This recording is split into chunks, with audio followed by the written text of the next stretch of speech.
All right, August 10th.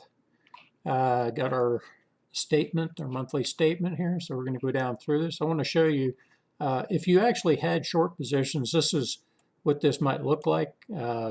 Or we had to figure this out with Interactive Brokers because they couldn't tell me what was going on. This is actually a margin requirement. We ended up having to switch this over to a cash sweep, so this would not show up because for some reason, when a margin requirement gets to a certain level, they start going into the negative values. Now, it doesn't do this on retirement accounts, it just does it on cash accounts. So this number is kind of misleading. It's accounting purposes. We're not going to worry about it, but we'll go down through the profit for the month. Remember, this is a cash account. Looks like our starting value is 28,469.68. So overall, looked like the long position at the end of the month was 28,327. So you could see that the account value had come down. Now remember, this is an unrealized gain, right? Because we hadn't cashed anything out and we hadn't sold anything for a loss.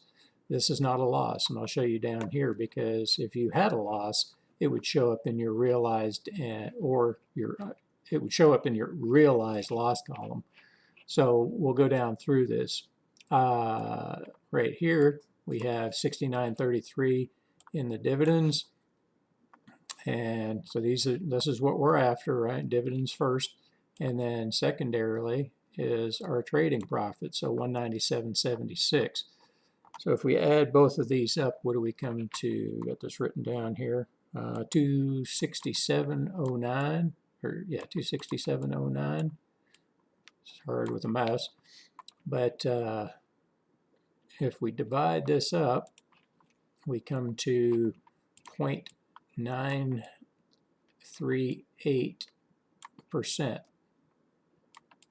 Okay, so that's a little shy of our 1% target. But if we multiply this by 12, right, 0.938 by 12, that's 11.26 for the year.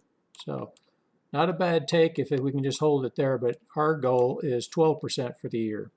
So could we have taken some more profit on that last day? Sure.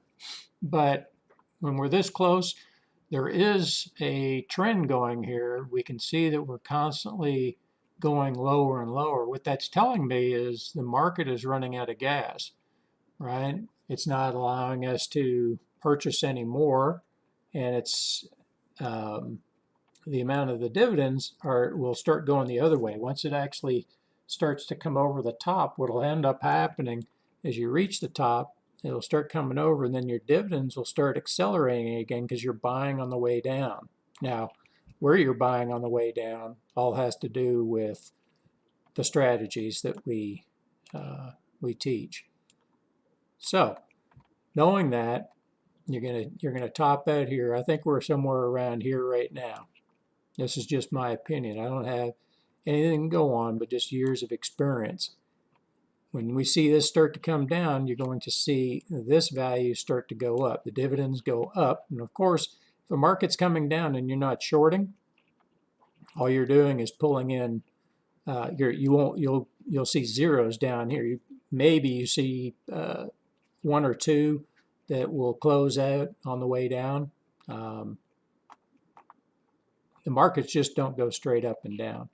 But keep this in mind when you're planning, because then you go into the rule of 72, and you guys all know how to do that. But remember, we got our website up now. Bear with us because we are putting educational stuff out there, but it just takes time.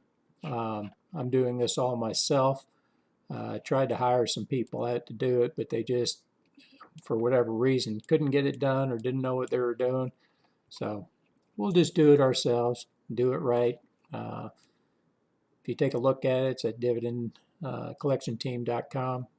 Got educational videos on there, and you can see we'll post as much stuff as we can on there, so it help you, get better at your investing and your trading. But that's it. Hope hopefully that helps. We'll keep on bringing this information forward and keep showing you how to do it. Have a good rest of the day.